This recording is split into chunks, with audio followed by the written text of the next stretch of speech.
on peut dire qu'il y a deux méthodes de Baucher.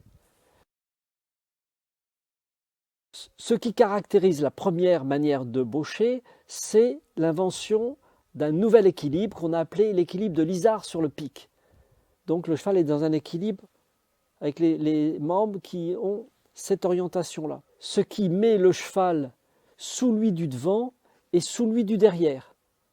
Cet équilibre est un équilibre horizontal qui permet à François Baucher de ne pas mettre le cheval dans le rassemblé de l'équitation ancienne, qui était un rassemblé extrêmement prononcé. Parce que Baucher ne cherche plus à dresser des chevaux de type plutôt ibérique, mais les pur sang anglais. Et pour pouvoir faire des mouvements de haute école aux pur sang anglais, il va les laisser dans leur équilibre horizontal. Le deuxième point, c'est que Baucher pense que le cheval indiscipliné qu'il va dresser a un vrai problème, c'est qu'il a l'encolure qui est raide. Et il raidit son encolure pour ne pas obéir aux actions du cavalier. Il va utiliser la flexion latérale pour désarmer les tensions du cheval. Et ensuite, lorsque le cheval va être assoupli par l'encolure, il va exiger du cheval qu'il reste dans une posture de la tête, le chanfrein à la verticale.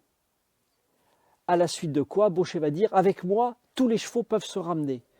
Ce qui n'était pas le principe de l'équitation ancienne, puisque dans l'équitation ancienne, on ne voulait pas forcer la posture du cheval, mais on laissait le cheval se mettre dans la posture qui lui était la plus naturelle.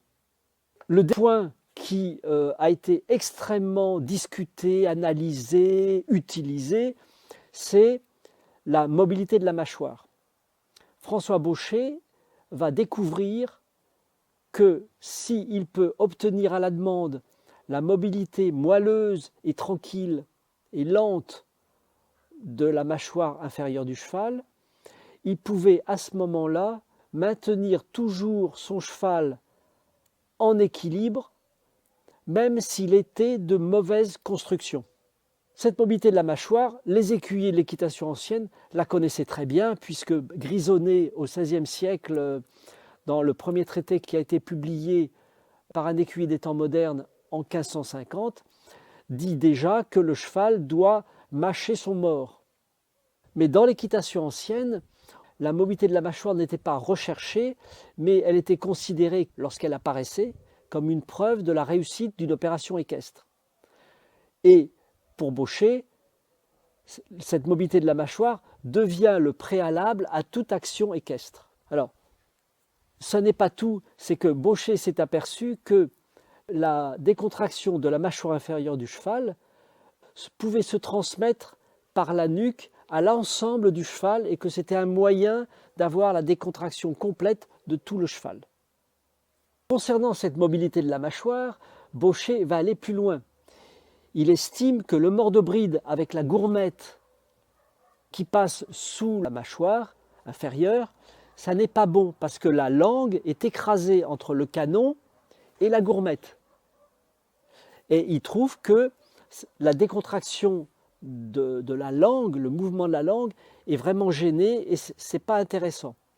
Il va donc premièrement inventer un mors de bride sans gourmette, la gourmette étant remplacée par une demi-muserolle attachée sur le montant du mors, donc il n'y a pas compression de la mâchoire inférieure et des barres. Mais au bout de quelque temps, ça ne le satisfait pas, et là il va inventer le mors de filet Baucher, qui est un mors qui a une petite branche verticale sur laquelle s'attache le montant, et cette branche verticale permet d'avoir un léger mouvement de bascule du canon, et donc un léger effet de bride, mais seulement sur la langue. Et à la fin de sa vie, sur son lit de mort, il va donner ses dernières instructions au général Lott, qui est un de ses plus célèbres élèves, et il va lui dire « Le bridon, c'est si beau ». Parce qu'à la fin de sa vie, tous les chevaux, ils les avaient dressés en simple bridon. Donc maintenant, nous en arrivons à la deuxième manière de Baucher. comme on l'a dit tout à l'heure, c'est après son accident de 1855 qu'il élabore petit à petit cette deuxième manière. Le point principal de cette manière, c'est qu'il ne va plus enrouler le cheval et l'affaisser au début du dressage comme dans la première manière, il va au contraire demander au cheval d'avoir l'élévation maximale de l'encolure dès le début du dressage. Parce qu'il s'était aperçu que quand le cheval voulait résister à la main, son mouvement c'était toujours de lever la tête et de résister vers le haut comme ça. Et donc il s'est dit, si j'arrive à obtenir la décontraction de la nuque quand le cheval est comme ça en l'air, il ne pourra plus jamais utiliser cette posture pour résister. Donc ça, c'est le point fondamental de cette deuxième manière. Au lieu d'obtenir le ramener à partir de l'affaissement de l'encolure, Baucher obtient le ramener à partir de l'élévation maximale de l'encolure. Il décontracte la mâchoire du cheval pour obtenir le relâchement des muscles de la nuque. À partir de là, il laisse le cheval, il abandonne le cheval qui prend la position qui lui est la plus commode, et ensuite, dans un troisième temps, il va arriver à demander au cheval de se ramener. Il ne faut pas croire que le ramener se définit simplement par la verticalité du chanfrein. Le ramener, c'est le soutien de la base de l'encolure qui remonte, un arrondissement de toute l'encolure, et le cheval qui a la tête légèrement en avant de la verticale, selon sa conformation. Le ramener est un des deux éléments de la mise en main définie par Baucher.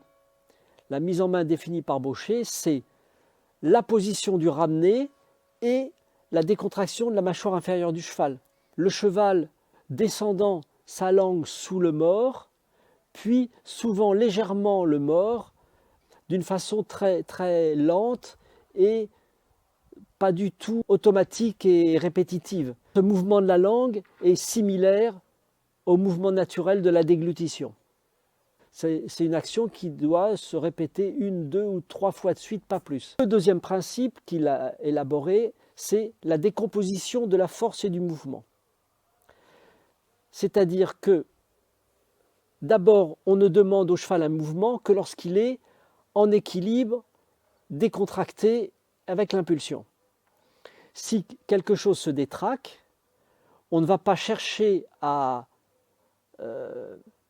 améliorer le cheval pendant le mouvement, mais on va s'arrêter, on va laisser le cheval au repos, on va refaire tout le travail de la mise en main, élévation, décontraction de la mâchoire, ramener, et on va redemander le mouvement, mais pas des mouvements complets, on va décomposer les mouvements pas à pas. C'est-à-dire un pas d'appuyé, on arrête. Quand le cheval est bien, 2 pas d'appuyé, puis 3 pas d'appuyé, et ainsi de suite. Pour tout le mouvement. Donc c'est une décomposition totale des exercices, le cheval n'exécutant quelque chose que lorsqu'il est dans les conditions parfaites. Ce qui fait que le dressage est beaucoup plus rapide, puisque le cheval ne sait pas se mouvoir avec des tensions. Le principe fondamental de cette deuxième manière, c'est le principe main sans jambes et jambes sans main. Baucher s'était aperçu que lorsqu'on utilisait en même temps les mains et les jambes corrigeaient les erreurs de la main et la main corrigeait les erreurs des jambes. Et que si on agissait qu'avec la main puis qu'avec les jambes puis avec la main, on ne pouvait plus corriger les erreurs et donc il fallait améliorer les actions de main et les actions de jambes. Et ensuite, le fait de ne plus avoir le cheval enfermé dans les aides faisait que le cheval était beaucoup plus décontracté dans tout son travail et beaucoup plus facile à manier. Le rassemblé est obtenu par la main, puis la jambe, la main qui donne l'équilibre, la légèreté, les jambes qui donnent l'activité, on alterne les aides et c'est comme ça que le cheval s'anime et entre dans le rassemblé. Baucher conserve l'emploi de l'effet d'ensemble, l'emploi simultané des mains et des jambes qui font un effet d'opposition. Mais pour immobiliser le cheval ou pour le dominer si le cheval cherche à échapper au cavalier. Mais il n'emploie plus pour obtenir le rassemblé. Dans la deuxième manière, Baucher va abandonner les effets diagonaux qu'il utilisait beaucoup dans la première manière. Les effets diagonaux, c'est-à-dire la main gauche employée en même temps que la jambe droite et la main droite en même temps que la jambe gauche. Et ça a été très utilisé par le capitaine Rabe qui pensait que, puisque par exemple au trot, le cheval a une allure diagonale, pour accompagner le trot des chevaux, il fallait utiliser aussi les aides diagonales. Même chose pour le piaffe, qui est diagonal, donc les aides diagonales. Dans la deuxième manière, Baucher abandonne les aides diagonales qui ont souvent tendance à mettre le cheval de travers. Parce que si on met trop de poids sur une épaule, hop, les hanches partent de l'autre côté, etc. Il va utiliser exclusivement les aides latérales. C'est-à-dire que lorsqu'il agit avec une main, la jambe du même côté va aider l'effet de la main. Donc, main sans jambe et jambe sans main, oui, mais utilisation des effets latéraux lorsque la main et la jambe vont être employées en même temps. Baucher va aussi abandonner l'idée du placé latéral, c'est-à-dire l'appuyer, le cheval regardant du côté où il va, le galop avec le placé du côté du pied. Il pense que le cheval doit être parfaitement droit de la tête à la queue. Et par contre, il va, dans le travail au galop, utiliser le contreploiement. C'est-à-dire, si le cheval galope sur le pied gauche, il va être légèrement incurvé par les aides latérales droites. Ça a un très gros avantage, c'est que ça dégage complètement le geste de l'épaule du dedans et que ça empêche les hanches de venir se mettre de travers. Après ça, on a un cheval très droit et il suffit ensuite de le mettre droit à partir de ce contreploiement et c'est excellent.